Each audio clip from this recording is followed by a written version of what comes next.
1분 영어 머스터디넷 고혁준 선생입니다. 자, 문제는 그냥 어휘력입니다. 그럴 경우가 많습니다. 특히 난이도 높은 문제는 그 문제 풀이법이나 접근법의 문제가 아니라 그냥 어휘력의 문제일 수 있습니다. 자, 이런 문제의 특징은 사실 틀려도 고득점을 맞는 데는 이상이 없습니다. 그래야 정상이고요. 하나, 두 개 틀렸다고 하더라도 고득점은 나오죠. 또 이런 문제를 영어 강사들이 여러분을 현혹하는 데 사용하는 게 문제인 겁니다. 그냥 이건 어휘력 문제입니다. 자, 주어진 문제학은 2013 학년도 사관학교 영어 빈칸 추론인데요. 문제를 보시면은 그렇게 해석하는 건 어렵지 않게 흐름을 잡을 수는 있어요. 근데 문제는 밑에 있는 단어들 중 보시면은 대부분 다 아는 단어일 겁니다. arithmetic인데 이것도 물론 여러분이 알고 있는 표현이에요. 다시 말해서 산술적인 거니까 이런 겁니다. 자, 그런데 문제는 바로 이 단어예요. 이 단어가 여러분들에게 어떻게 보면은 맞출 수 있는 문제를 틀리게 할 수도 있는 그런 경우의 수가 됩니다. 자, 한번 가보도록 할게요. 자, 첫 번째로는 이 지문은 그다지 어렵진 않아요. 이 지문 자체는. 근데 선택지의 이 단어가 여러분들한테 어떻게 다가가나 제가 한번 오류를 가지고 오류를 일으켜서 고의적으로 한번 설명해 볼게요. 자, 여기서 볼까요? 역사 이전의 시대에 사람들이 있었겠죠. 그리고 어린아이 거의 같은 수준이라 보나 보네요. 그리고 심지어 동물, 특정한 어떤 인텔리전스, 지능을 가진 그런 동물, 어떤 뭐 그런 것들이 뭐를 보여준다면 인위적으로 꾸며진 만들어진 그런 심볼을 이용해서 물체나 행위나 양, 수량을 나타내는 양, 그리고 또 다른 실체의 양상들, 그런 여러 면들, 다양한 그런 양상들을 나타내는데 사용한다는 거죠. 자, 원시적이던 또는 아주 지적인 사람이든 두에게 화살, 그러니까 이런 화살표를 거죠. 화살표는 특정한 방향을 나타내지요. 반면에 또 밑에 나온 것처럼 이게 돌로 된 이정표죠. 돌로 된 이정표는 특정한 위치를 나타내기도 하죠. 두 개의 손가락을 위로 올리면 두 개의 크레용이나 두 개의 티켓, 영화 티켓이나 또 두 개의 소다수를 의미할 수도 있겠죠. 자, 마찬가지로 주판에서는 각각의 구슬 같은 그것이 뭘 나타내냐면 카운트 되고 있는 것 또는 계산되고 있는 것을 분명히 나타내죠. 좀 더 추상적인 그러한 심볼들은 어느 정도 더 큰 정도의 복잡성과 그리고 지능을 뭐 필요로 하기도 하죠. 그럼에도 불구하고 우리는 알아볼 수 있고 그리고 어떤 몇 가지 원시적인 사용들을 할 수 있으면 하게 됩니다. 숫자를 그렇게 원시적인 사용을 또 하고 또 알아볼 수도 있어요. 뭐 하기도 전에 우리가 심플한 그런 산수를 하기도 전에 그런 방법을 알기도 전에도 알기 전에 이미 우리 알아보고 숫자를 이용할 수 있다는 겁니다. 또 우리 굉장히 우리 스스로가 익숙하게 됐다. 무슨 말이세요? 익숙하다는 얘기는 그것을 잘한다는 얘기죠. 우리는 기본적인 심볼들을 잘 사용합니다. 그런 게 아주 익숙해요. 뭐 하기도 전에 우리가 마스터하기도 전에 무한대의 범위에 가능한 의미들 그것들을 결합해서 만들어지는 그런 여러 가지 의미들을 다 우리는 마스터하기도 전에도 심볼의 그런 것들을 정확히 알고 있습니다. 뭐 이런 말이죠. 자, 그러니까 이 안에 들어간 것은 뭘까요? 정리해 본다면 이렇게 우리가 감을 잡을 수가 있거든요. 그래 결국에 우리가 인간이든 원시 인간이든 아이든 또 심지어 어느 정도 지능이 있는 그러한 동물이라면 바로 심볼을 이용해서 뭐뭐 같은 수량이나 기타 등등을 나타낼 수 있다라는 건데 또 뭘 보여줬는가예요. 첫 번째 필요 없다라는 거죠. 뭐 필요 없다? 글을 읽고 쓰는 능력이 필요 없다라는 거예요. 여기서는 매핑, 지도에 익숙하다. 지도란 말 안 나왔죠? 현실을 부인할 필요 없다. 부인한다는 말 안 나왔죠?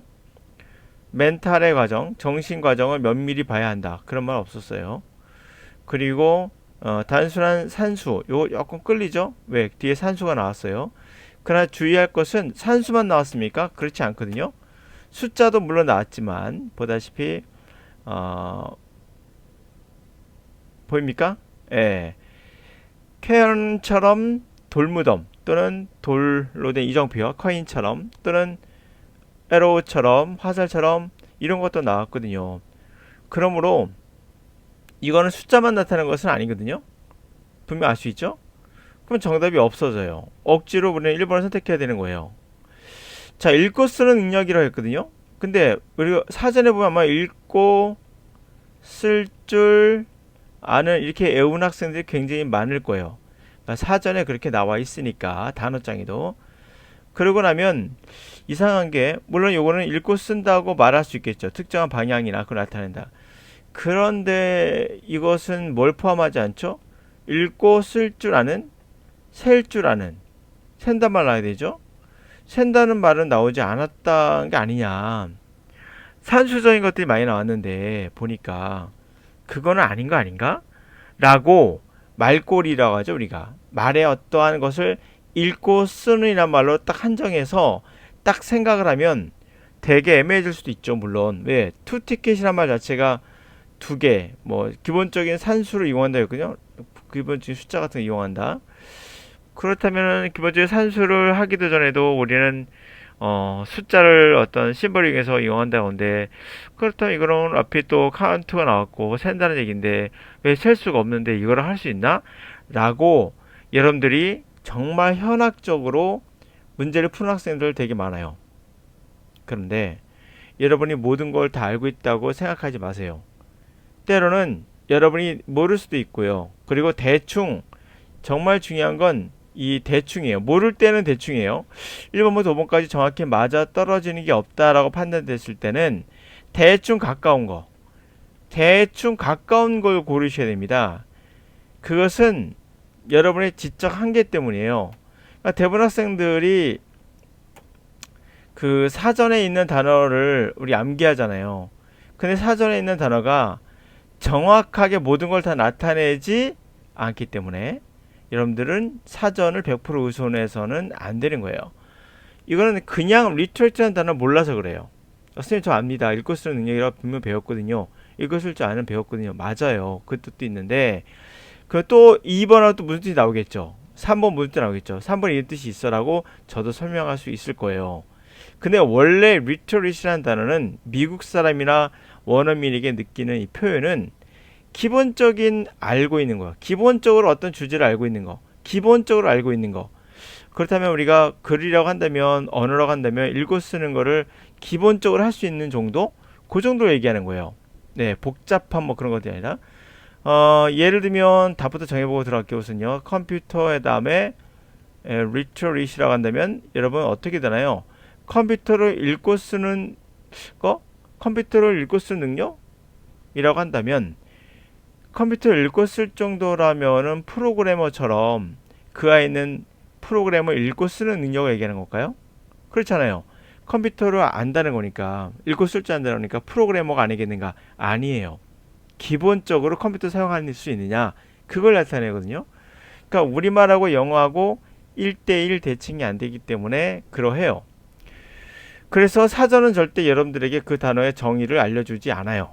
그냥 몇 가지 용례만 말할 뿐이지 어떤 경우도 사전으로 여러분 영어 정복할 수 없어요. 물론 도움은 되긴 하지만 그런 의미에서 제가 말씀드린 것은 대충 가까운 거 고르셔야 돼요. 보니까 두 개 사진 에로 화살로 이걸 나타낸다. 읽은 거죠? 그렇죠? 컨이라는 단어가 돌무덤으로 어떤 위치를 나타낸다. 두 개의 손가락에 올리면 두 개를 나타낸다. 나타낸다는 표현이 나오거든요. 나타낸다. 그럼 그것을 읽는다라고 말할 수 있는 거겠죠? 그럼 또 이게 맞는 거죠. 예. 그렇게 제가 말씀드리니까 또 이해가 되시죠? 그렇게 돌려서 생각하면. 그러니까 같은 거를 왼쪽으로 보느냐 오른쪽 보느냐에서 이해가 될 수 있고 안 될 수가 있어요. 순간 이게 1분 안에 우리가 읽고 풀어야 된단 말이에요. 순식간에 뭔가 생각할 수 있는 시간 자체가 없어요. 판단하고 뭐 어떻게 할 시간이 없습니다. 그런 의미에서 말씀드린 거예요. 그러니까 리터레이시라는 단어를 이제 정확히 알고 나면은 이게 한 가지 뜻만 있는 것이 아니라 뭔가 뜻이 여러 가지가 있구나. 그러면 내가 모를 수도 있지만 가장 적절한 것을 골라라. 딱 맞아 떨어지는 것이 아니라. 그래서 강사들이 설명할 때면 이렇게 막 더하잖아요. 이게 더하고 뭐 이거 더하고 더해서 다 포괄하는 게 뭘까? 주제문이니까 다 포괄하는 걸 집어넣으면 된다. 틀린 말 아니죠. 그러나 여러분 생각할게 이 리트레이션의 단어가 더하기 빼기 같은 것을 나타낸다고 했을 때 이거를 과연 우리가 읽는다, 읽고 쓸 줄 안다까지 들어갈 수 있을까? 읽는다까지 이해가 되는데 이거 뭐 쓴다고도 말할 수 있나? 되게 좀 뭐 굳이 말하면 또 그렇게 설명할 수도 있겠죠. 그러나 저는 봤을 때 더하기 빼기 정도를 배우지 않고도 할 수 있다 정도로 보여지거든요. 그것도 들어가잖아요. 더하기 빼기를 못하더라도 이게 더하기 빼기잖아요. 더하기 빼기를 못하더라도 산술 같은 걸 간단히 하지 못하더라도 이미 그 전에 숫자를 이용할 줄 안다라고 놨거든요. 그러므로 읽고 쓴다는 것과 더하기 빼기 산술과 관련이 있나? 굳이 막 그렇게 들어간다면 굉장히 애매해지죠. 그래서 대부분 학생들이 영어를 틀린 경우가 많아요. 실제로. 그래서 제가 말씀드린 것은 자 기억하세요. 문제를 틀려도 괜찮아요. 고득점인 3점짜리입니다. 이게 고득점짜리의 특징은 때로는 그냥 어휘력의 문제일 수 있어요. 그러니까 여러분이 알고 이해하고 있는 그 어휘의 뜻과 실제 여기서 사용되는 이거 사전적 의미겠죠. 사전에 나와 있는 뜻과 그리고 문맥적 의미, 그러니까 문맥적 의미라 말해요. 문맥적 의미에서의 사전의 뜻이 그 뜻이 다를 수가 있어요. 여기에서 여러분들은 바로 이해가 되지 않는 거예요. 그러면 이해가 안 되면 어떻게 되죠? 야, 내가 해석을 해도 틀렸단 말을 해요. 그러니까 해석을 한 거 맞아요. 이해도 하셨어요. 그러니까 이해도 했어요. 근데 왜 틀릴까? 아, 내가 뭔가 부족한 게 있구나. 그래서 강사를 찾아가죠.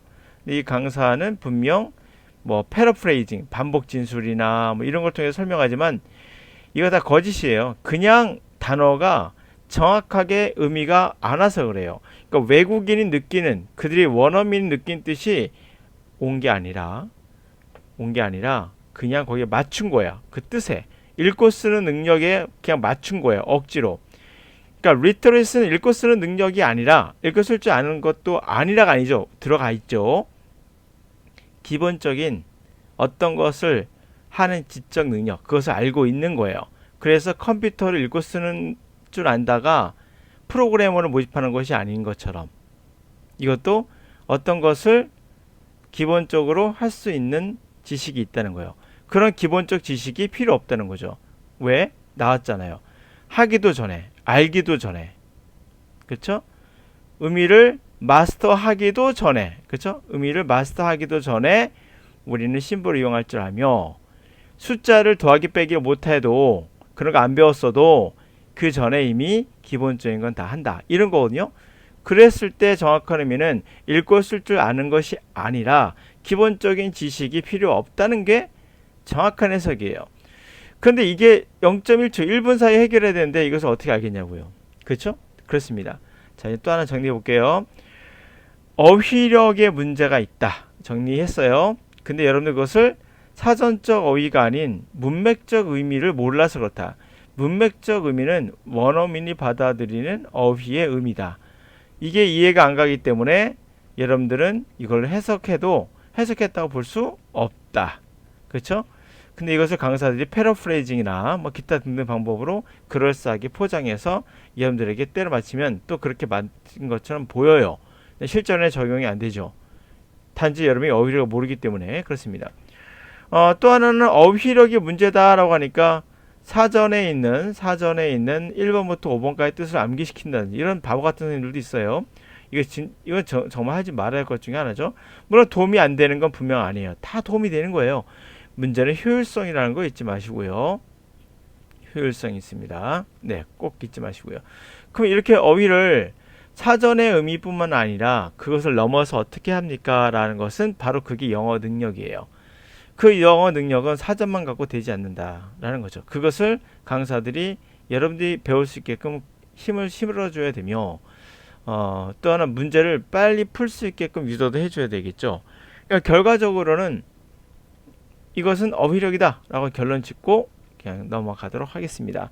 고득점은 뭐 약점 체크하더라고요. 정말 재밌는 게 약점 체크라고 해서 약점 노트라고 하나요? 보면 있어요. 자기가 틀린 것만 딱 골라가지고 아 나는 빈칸 문제를 많이 틀려. 나 이게 약해. 어떤 학생은 나는 순서가 많이 약해. 그럼 이것만 쭉 풀면은 순서가 올라갈까? 이거 자체가 생각이 잘못된 거예요. 빈칸을 많이 하면 내가 빈칸 올라갈까? 그렇지 않아요. 물론 도움이 되죠. 안 되는 건 아니지만 영어는 약점 노트가 필요하다? 필요 없어요. 그러니까 약점 노트가 예를 들어서 지금 봤던 rhetoric이라는 단어를 몰라서 못 푼 거예요. 정확하게. 뭐 틀렸다면 이 단어의 정확한 의미를 몰라서 온 혼돈인 거예요. 혼돈. 이 혼돈을 약점 노트를 통해서 잡겠다는 것 자체가 웃기는 거죠. 어휘인데 어휘를 약점 노트로 만드나요? 어휘는 그냥 어휘예요. 그 모든 어휘에 대한 정확한 의미를 다 적어서 약점 노트를 만드는 것도 웃기죠. 사전을 만드는 것도 똑같은 거예요. 빈칸 추론이 약하다. 그러니까 요것만 집중적으로 해라. 이렇게 말하는 강사가 있다면 걔가 하수예요. 하수는 아래 하자입니다. 정말 하수입니다. 그 본질은 빈칸의 문제가 아니라 순서의 문제가 아니라 물론 이걸 많이 풀으면 도움은 되긴 하지만 본질적으로 그 내용을 이해 못한 거예요. 이해 못한 이유는 어휘력의 문제가 있어 그래요. 근데 이 어휘력은 사전적 어휘만 갖고 얘기하는 것은 아니에요. 문맥적 어휘. 그건 또 다른 개념입니다.